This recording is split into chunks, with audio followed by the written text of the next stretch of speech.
কাঁধে উঠে গেল ভিক্ষার ঝুলি। এবার বাবাজির কথা মতো দাঁড়ে দাঁড়ে ভিক্ষা করতে শুরু করলো মা। ভিক্ষা করতে করতে হঠাৎ বৃন্দাবনে তার স্ত্রী তার পুত্র কন্যার সঙ্গে দেখা হয়ে গেল।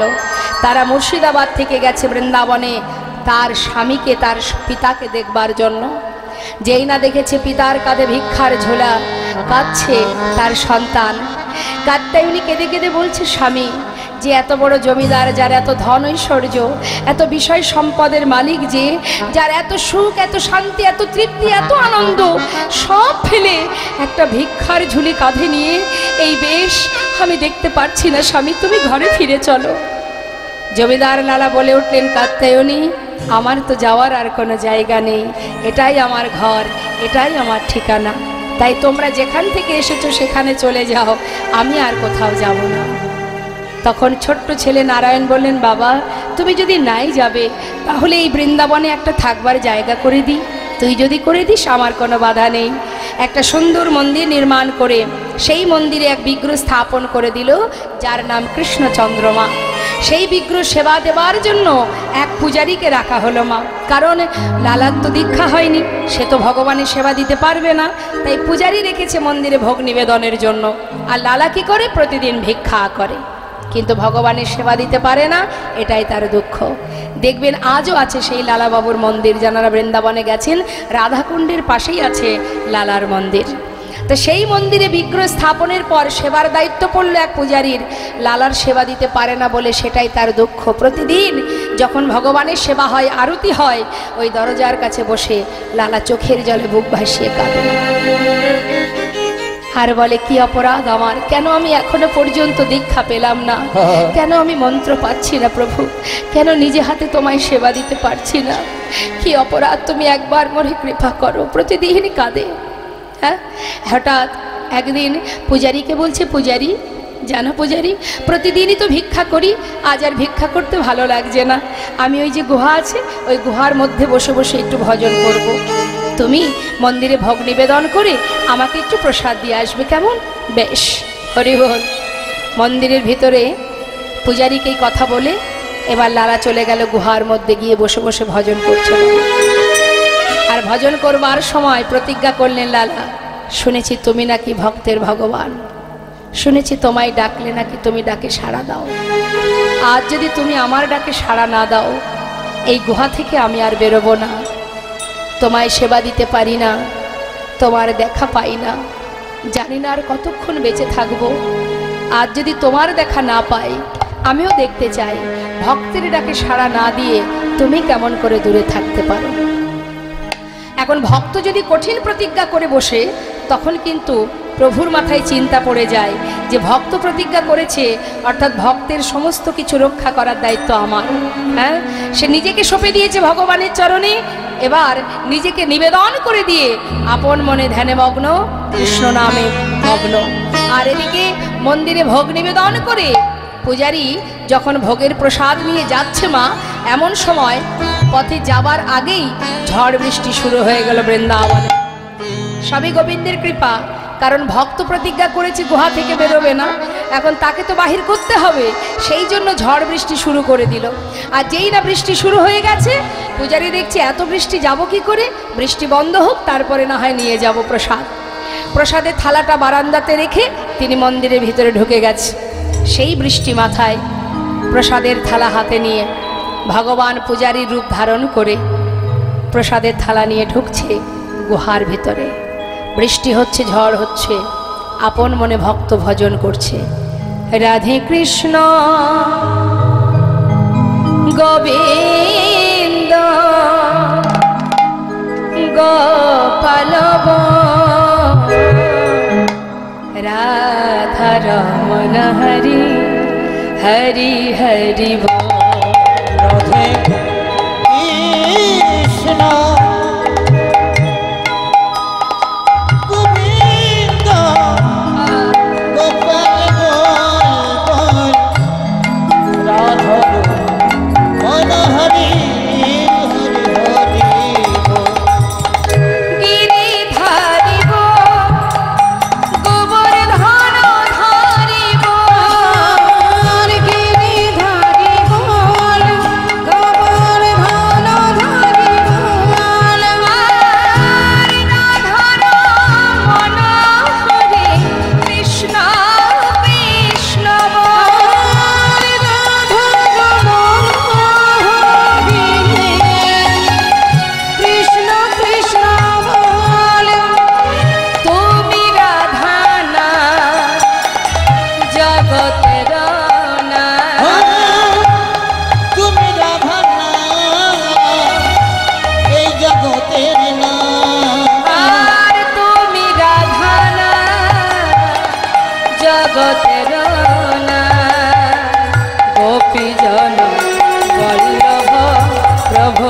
বিনা।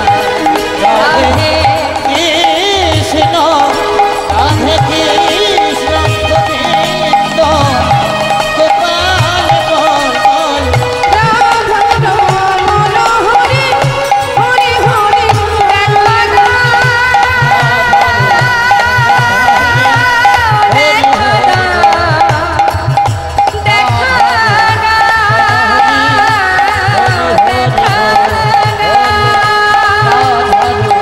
না, দেখা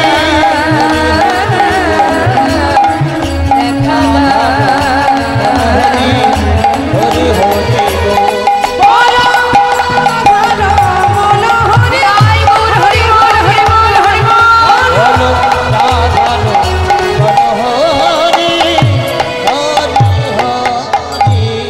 লালা, লালা, কে? আমি পূজারি, তুমি প্রসাদ খাবে না? এই দেখো প্রসাদ এনেছি। প্রসাদ খেলো। প্রসাদ খাবার পর আবার প্রভু চলেও গেলেন মা। এদিকে আপন মনে ধ্যানে মগ্ন, প্রসাদ পেয়ে আবার ধ্যানে বসেছে।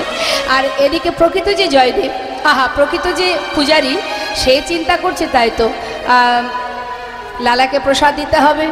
বৃষ্টি বন্ধ হয়ে গেছে, যাই। হঠাৎ দেখছে বারান্দাতে যে থালাটা ছিল প্রসাদের, তাতে কোনো প্রসাদ নেই। ভাবছে বৃষ্টি বন্ধ হবার পরে কোনো ভক্ত বোধহয় নিয়ে চলে গেছে, তাতে আর কি আছে, আরও তো আছে প্রসাদ, সেখান থেকে একটু দিয়ে আসি। এই ভেবে আরেকটু প্রসাদ নিয়ে এবার প্রকৃত যে পূজারি, সে গুহার মধ্যে ঢুকেছে। ডাকছে, লালা, লালা। কে? আমি পূজারি। প্রসাদ খাবে না? এই তো প্রসাদ এনেছি, না প্রসাদ খেয়ে নাও। প্রসাদ? আমি তো খেয়েছি। খেয়েছো? কে দিয়েছে তোমায়? কেন? হে, তুমি তো এলে একটু আগেই তো এলে, আমাকে প্রসাদ দিলে, আমি প্রসাদ খেলাম, তারপর চলেও গেলে। আমি দিয়েছি? না না, আমি তো এর আগে আসিনি লালা। আমার মনে হয় তোমার কোনো ভুল হচ্ছে। এই তো আমি এলাম, এর আগে তো আমি আসিনি। তুমি আসোনি? তোমার মতো দেখতে, তোমার মতো কণ্ঠ, তোমার মতো বেশ, তাহলে কে এলো? ও পূজারি, বলো না কে এসেছিল? লালা, বিশ্বাস করো, সত্যি বলছি, আমি কিন্তু আসিনি, এই তো আমি প্রথম এলাম। পূজারি, তবে কে এসেছিল আমার কাছে? বলো না কে এসেছিল? লালা আহা, পূজারি বলছে, লালা, তুমি তাকে চিনতে পারোনি? কে তোমার কাছে এসেছিল তুমি বুঝতে পারোনি লালা? পূজারি, তুমি কার কথা বলছো? কে এসেছিল আমার কাছে বলো না? এখনো জিজ্ঞাসা করছো লালা? তুমি তাকে কাছে পেয়েও তুমি চিনতে পারলে না লালা? পূজারি, কে সে? কার কথা বলছো তুমি? লালা, মিছে কেন পুছো রে, আমার বলা কিছুই না। মিছে কেন বুঝো রে, আমার বলা কিছুই না। যে যা করে করান তিনি, সবার অন্তরে সে যে যা করে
কাছে পেয়েও হারিয়ে ফেলেছি।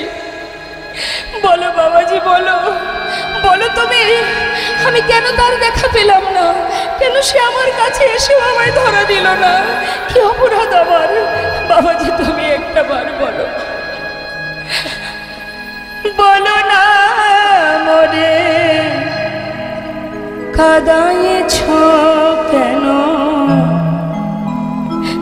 করেছ কেন ছলো না?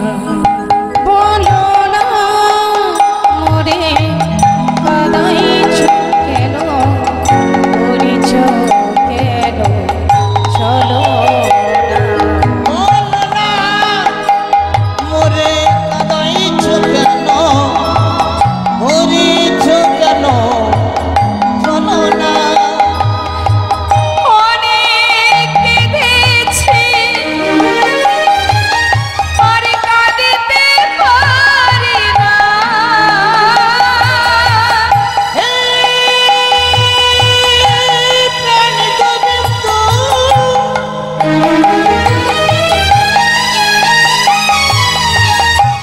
তুমি একবার কি করো, তুমি ছাড়া আমার আর কেহ না। একি পাবো করুণা, অনেক কেঁদেছি আর কাঁদিতে পারি না, দেখা কি মরে দেবে না? করিছ কেন চলো না? বলো না মোরে কাঁদাইছ কেন, করিছ কেন চলো না? মনে কাঁদাইছ কেন, করিছ কেন চলো না? মনে কাঁদাইছ কেন, করিছ কেন চলো না? বাবাজি আজ তোমায় বলতে হবে, কেন তুমি আমায় মন্ত্র দিচ্ছ না? কেন কেন দীক্ষা দিচ্ছ না বলো? বাবাজি আবার বললেন, তোমার এখনো সময় হয়নি, ফিরে যাও। যত সময় তুমি না বলবে আমি তোমার চরণ ছেড়ে কোথাও যাব না। আজ তোমাকে বলতে হবে কোন অপরাধের জন্য তুমি আমায় মন্ত্র দিচ্ছ না। বেশ, তাহলে শোনো লালা, তোমাকে মন্ত্র দেব আমি, তার উপযুক্ত সময়টা এখনো হয়নি। জানতে যখন চেয়েছো কোন কারণে মন্ত্র দিচ্ছি না, সেটা হলো তোমাকে বলেছিলাম তুমি সবার ঘরে ভিক্ষা করবে, প্রত্যেকের ঘরেই তুমি ভিক্ষা করেছো, কিন্তু একজনের ঘরে তো তুমি ভিক্ষা করনি, সে হলো জগৎ শেঠ। কেন যাওনি তার ঘরে ভিক্ষা করতে? বাবাজি ওদের সঙ্গে আমাদের একটু পুরানো দ্বন্দ্ব আছে। কি জন্য দ্বন্দ্ব? জমিদারি ছিল, জমিদারির কারণে। এখন কি তোমার সেই জমিদারি আছে? না। তুমি কি জমিদার আছো? না। তাহলে দ্বন্দ্ব কেন থাকবে লালা? যার সঙ্গে এত দ্বন্দ্ব বিবাদ আছে তার ঘরে গিয়ে নত মস্তকে মাথা নত করে গলবস্ত্রে এক মুষ্টি তণ্ডুল যদি তুমি ভিক্ষা করে আনতে পারো, তবেই তোমায় আমি মন্ত্র দেব। হরিবল হরিবল। তাই জেনে রাখবেন বাবা, ধর্মীয় কাজ, শুভ কাজ, আপনার বাড়িতে বৈষ্ণব সেবা, ভক্ত সেবা, ভগবত সেবা যেটাই করুন না কেন, ভিতরে যদি কখনো হিংসা কালিমা থেকে থাকে কারুর প্রতি, আপনার বাড়িতে হরিবাসর হচ্ছে, কোনো ব্যক্তির সঙ্গে আপনার বিবাদ দ্বন্দ্ব আছে, তাকে বাদ দিয়ে আপনি বাড়িতে অনুষ্ঠান করছেন, জেনে রাখবেন আপনার সেই অনুষ্ঠানই কিন্তু ব্যর্থ হবে, বিনিময়ে কোনো ফল, কোনো কৃপা প্রভুর কাছ থেকে পাবেন না।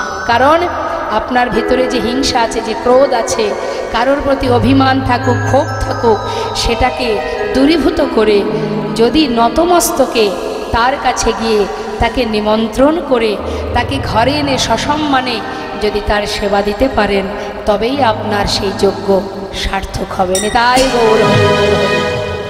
তাই বাবা, এই জন্য লীলা শ্রবণ করতে হয়। জীবনের কিছু কিছু ভুল সেগুলো সংশোধন হয়ে যায়। আজ দেখুন মা, লালা ভিক্ষার ঝুলি নিয়ে চললেন। চিরশত্রু, এতদিনের যার সঙ্গে দ্বন্দ্ব বিবাদ, সেই শত্রুর ঘরে আছে ভিক্ষা করতে। গিয়ে পৌঁছালেন দ্বারে, ভিক্ষাং দেহি। মস্ত বড় জমিদার লালা, তার কাঁধে ভিক্ষার ঝোলা, চোখে কৃষ্ণ প্রেমের বাড়ি, সারা গায়ে কৃষ্ণ নাম, বদনে কৃষ্ণ নাম। এহেন বেশ দেখে দাড়ি কোনো কথা না বলে চিনতে পেরেছে, তাই দেরি না করে তাড়াতাড়ি করে কিছু মূল্যবান বস্তু তাকে দক্ষিণা ভিক্ষা স্বরূপ দান করবে বলে যেই না কাছে এনেছে, তখনই লালা বলে উঠলেন, দাড়ি, আমি তোমার হাত থেকে ভিক্ষা নিতে পারবো না। তোমাদের যে জমিদার, তাকে একবার দ্বারে আসতে বলো, তার হাত থেকে এক মুষ্টি তণ্ডুল নিয়েই আমি চলে যাব। জানো, যে সম্পদ তুমি ভিক্ষা স্বরূপ দেবে বলে এনেছো, এ সম্পদের ভিখারি আমি নই, আমি ধনের ভিখারি নই গো, আমি ধনের ভিখারি আমি ধনের ভিখারি কোথায়?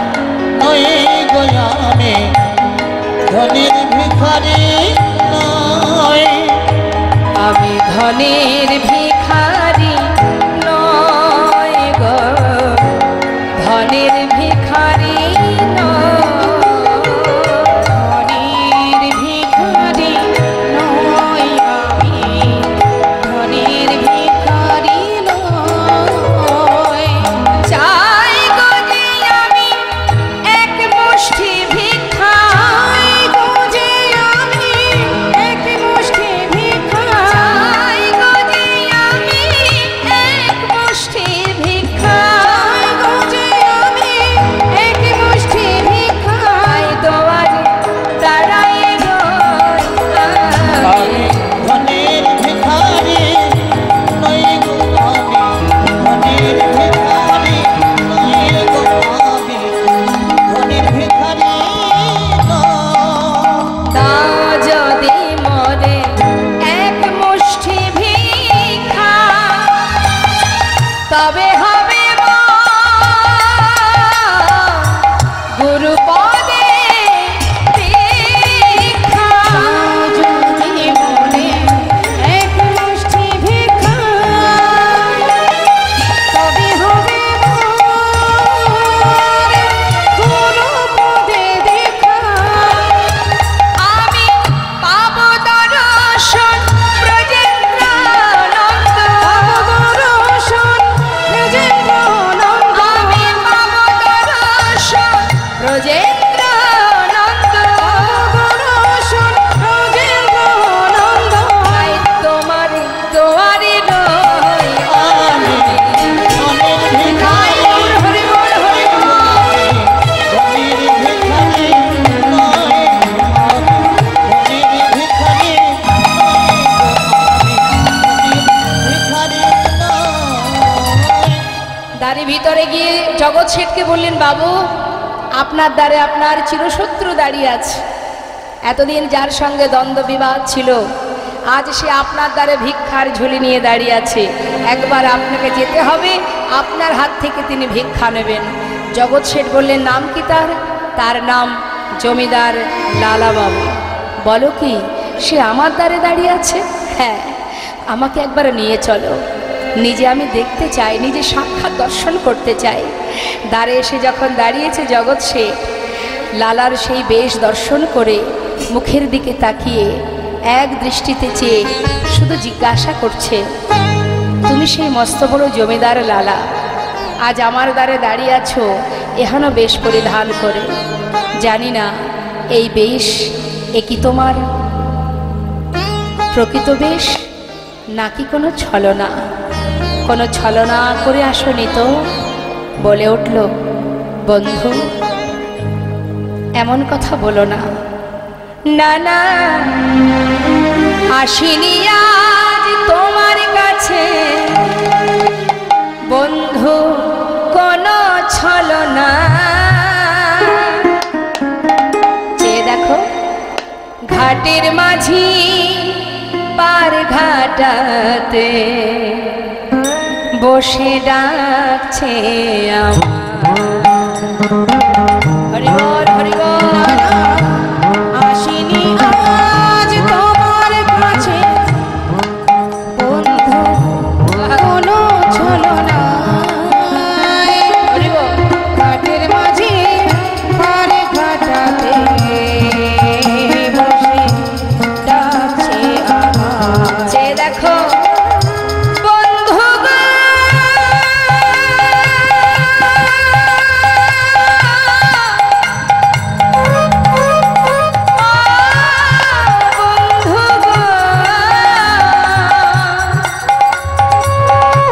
বন্ধু গো,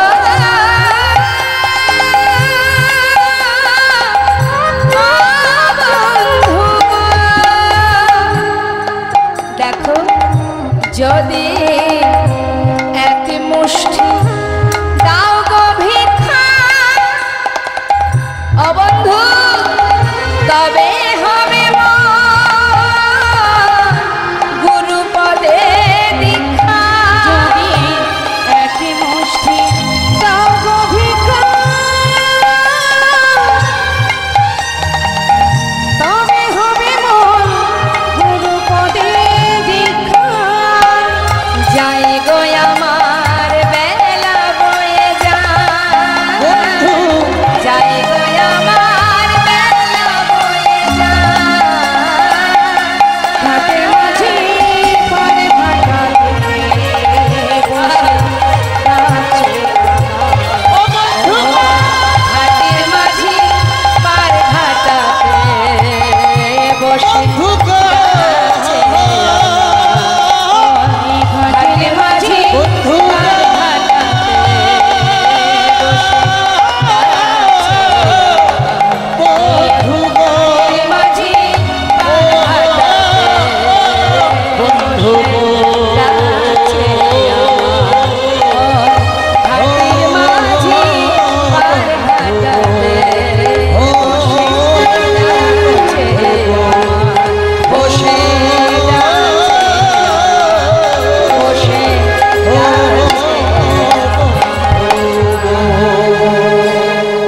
জগৎ শেঠ কোনো কথা না বলে এক মুষ্টি তন্ডুল মানে চাল লালার ঝোলাতে ভিক্ষা স্বরূপ দান করলো।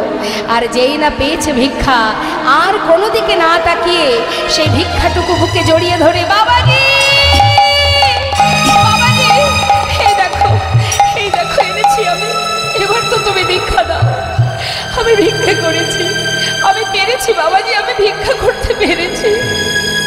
বাবাজি বলছে বেশ, অবশ্যই আমি তোমাকে দীক্ষা দেব, কিন্তু তোমার পিছনে কে আসছে?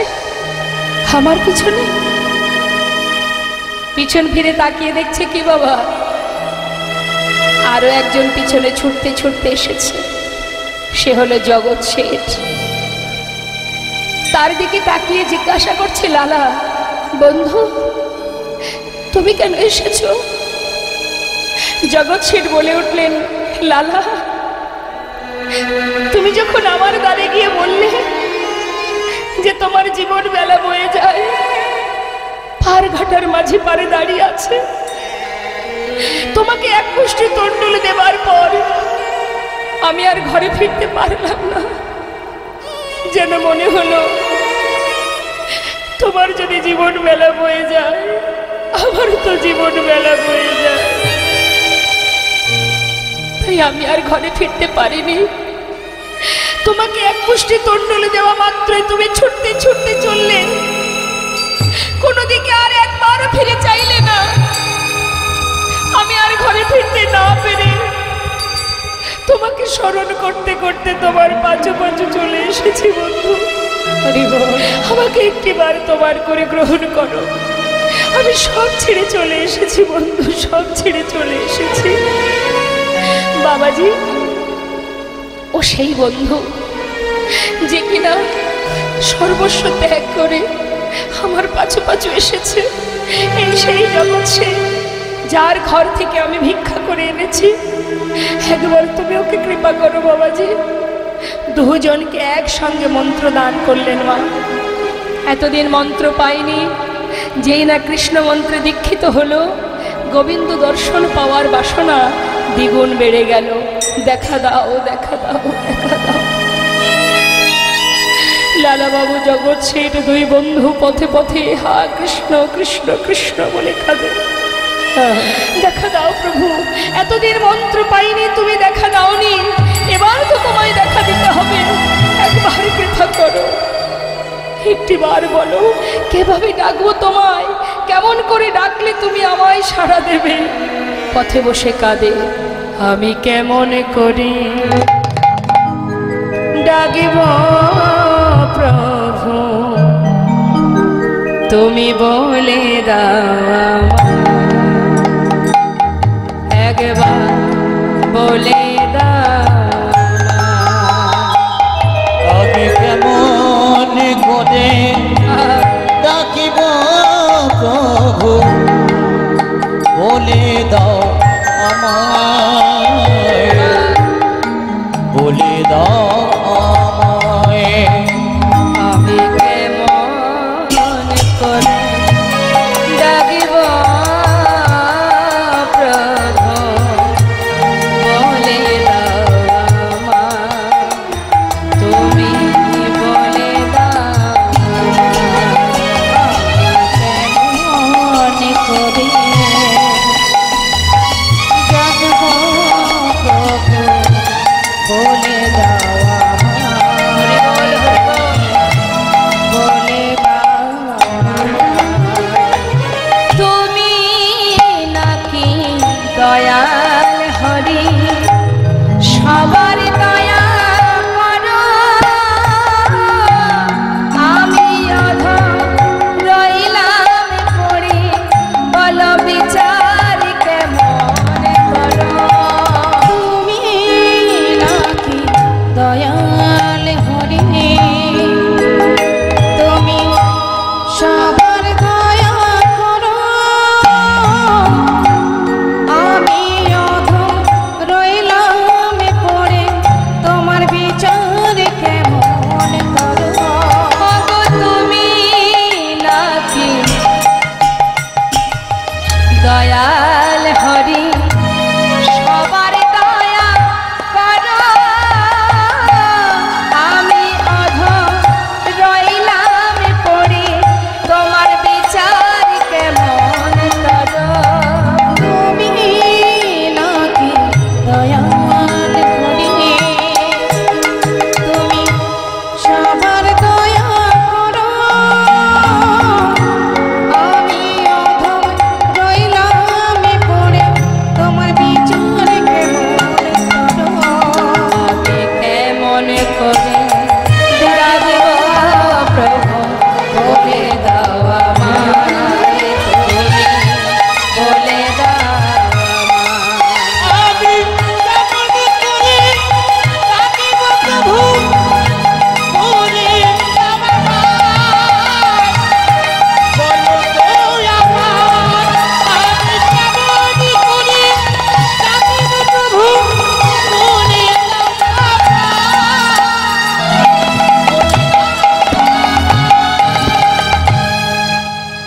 প্রতিজ্ঞা করলেন, তুমি যদি দেখা না দাও এ প্রাণ আর রাখবো না। দেখা দাও, দেখা দাও বলতে বলতে যাচ্ছে যমুনার ঘাটে প্রাণ বিসর্জন করবে। যখন যমুনায় প্রাণ ত্যাগ করতে যাচ্ছে, জগৎ শেঠ বললেন, বন্ধু মরতে যদি হয় আমাকেও সঙ্গে করে নাও, দুই বন্ধু একসঙ্গে যমুনায় প্রাণ ত্যাগ করব। যখনই দুজনে জলে নামছে মা, তখন কি আর গোবিন্দ দূরে থাকতে পারে? ভক্তকে রক্ষা করবার জন্য বালুরাশিতে যমুনার পাড়ে বালুরাশির উপর ত্রিভঙ্গ বঙ্কিম ঠামে দাঁড়িয়ে ডেকে উঠলেন, লালা লালা। হে, একবার পিছন ফিরে চেয়ে দেখো। যেই বলেছে পিছন ফিরে চেয়ে দেখো, পিছন ফিরে চেয়ে দেখছে অনাদি আদি গোবিন্দ, বিশ্ব ব্রহ্মাণ্ডের মালিক, সর্বকারণের কারণ পূর্ণ ভগবান কৃষ্ণচন্দ্র ত্রিভঙ্গ বঙ্কিম ঠামে দাঁড়িয়ে যমুনার জল থেকে উঠে দুই বন্ধু একসঙ্গে প্রভুর চরণে জড়িয়ে ধরলেন। দয়াময় হরিবল হে হরিবল। হে করুণাময়, একবার কৃপা করো, এতদিনে তোমার দেখা পেলাম প্রভু, এতদিনে তোমার দেখা পেলাম। এসো প্রভু এসো, তুমি শুধু আমার চোখের সামনে নয়, আমার হৃদয় মন্দিরে এসো। দুটি বাহু প্রসার করে ডাকছে প্রভুকে। হে প্রভু, একবার যুগল মূর্তি দর্শন করাও। তুমি একা কেন এসেছো? একবার যুগল হয়ে দাঁড়াও, হৃদয় মন্দিরে প্রবেশ করো প্রভু। মামা অন্তর মন্দিরে এসো এসো, মাধব কৃষ্ণ গোপাল এসো, মাধব কৃষ্ণ গোপাল। মম অন্তর মন্দিরে তুমি এসো এসো, মাধব কৃষ্ণ গোপাল এসো। মাধব কৃষ্ণ গোপাল। এসো এসো তুমি এসো হৃদি মাঝে, অন্তর জামি হরে প্রাণে প্রিয় রাজে। এসো এসো তুমি এসো হৃদয় মাঝে, অন্তর জামি হরি প্রাণে প্রিয় রাজে। অধরে বাসিয়া মধুর হাসি, ওয়ারায় অধরে বাঁশিয়া মধুর হাসিয়া, অধরে বাসিয়া মধুর হাসি। অধরে বাঁশিয়া মধুর হাসিয়া। এসো এসো কৃষ্ণ গোপাল এসো, মাধব কৃষ্ণ গোপাল। এসো এসো, মাধব কৃষ্ণ গোপাল।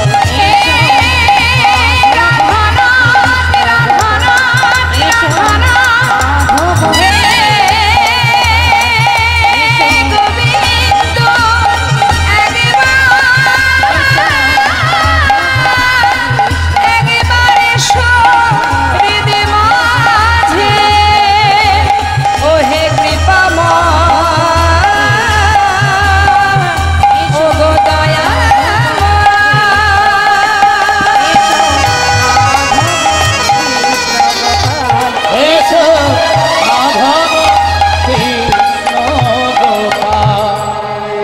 দর্শন করলাম আমরা ভক্ত ভগবানের মধুর মধুর এই লীলা। মহাজন বললেন এই লীলা দর্শন করে ভক্ত আর ভগবানের মিলন হইল, ভগবানের মিলন হইল, প্রেমানন্দে বদন ভরে হরি হরি বল, প্রেমানন্দে বদন ভরে হরি হরি বল, প্রেমানন্দে বদন ভরে হরি হরি বল। প্রেমানন্দে বদন ভরে হরি হরি বল। আমরা নিতাই গৌর জয়ধ্বনি করব, তার আগে আমরা দুটো ভজন শ্রবণ করব।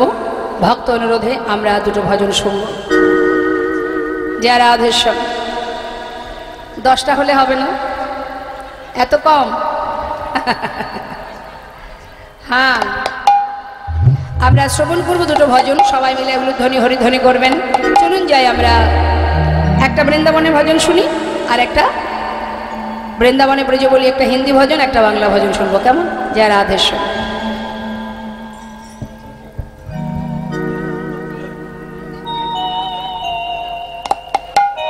নবদ্বীপে? আচ্ছা বেশ। किशोरी कुछ ऐसा इंतजाम हो जाए,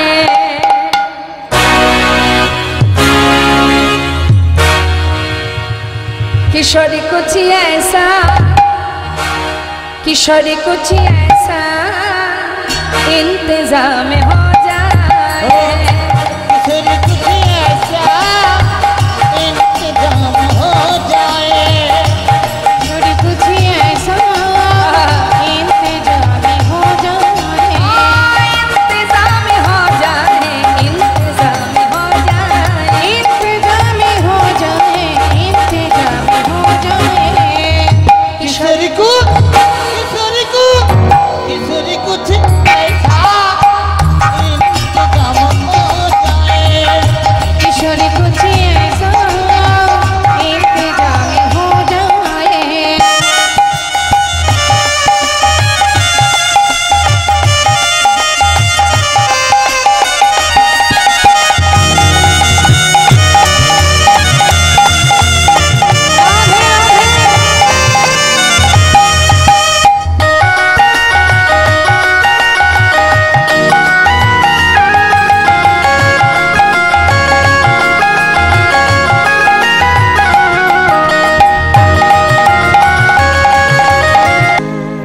পার হলো।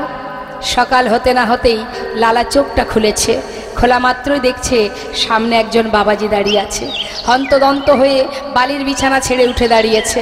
করজোড়ে জিজ্ঞাসা করলেন, বাবাজি তুমি কে, পরিচয়, তোমার নাম কি? এক ব্রজবাসী বলে উঠলেন, ইনি বৃন্দাবনের বাবাজি, ওনার নাম কৃষ্ণদাস বাবাজি। বাবাজি তুমি বৃন্দাবনে থাকো? বলো না বাবাজি, এখানে কোথায় গোবিন্দের দেখা পাবো, কোথায় তার দেখা পাওয়া যাবে?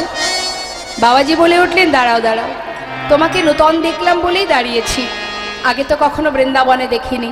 পরিচয় কি তোমার? আমার নাম লালা। লালা?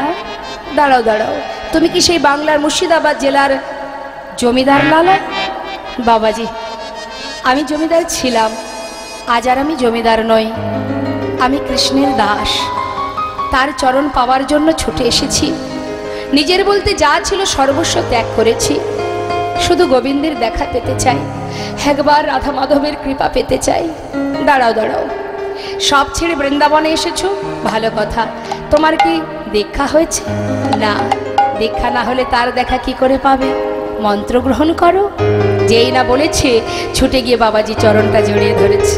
সাধুর চরণ ধরি কয় লালা কৃপা করি, সাধুর চরণ ধরি কয় লালা কৃপা করি, অধমেরে করো এই ভিক্ষা, অধমেরে করো এই ভিক্ষা, অবিষ্ট ধন পাইবারে ঘর ছেড়ে এসেছি ঘরে, পাইবারে ঘর ছেড়ে এসেছে ঘরে, অবিষ্ট ধন পাইবারে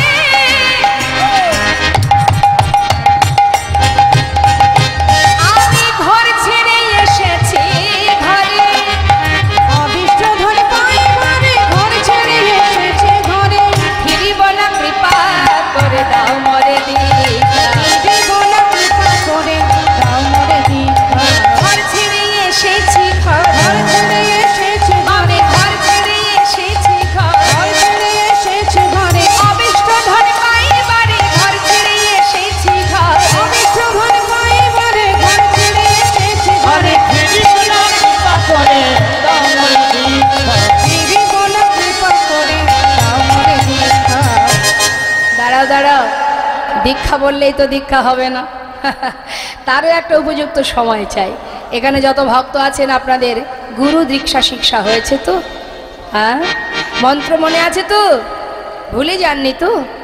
বাহ, খুব ভালো কথা।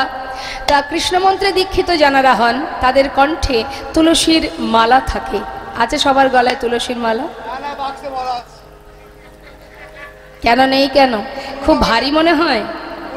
হ্যাঁ, ভারী মনে হয় না তাহলে কি? আমরা হিন্দু জাতি, তাই না?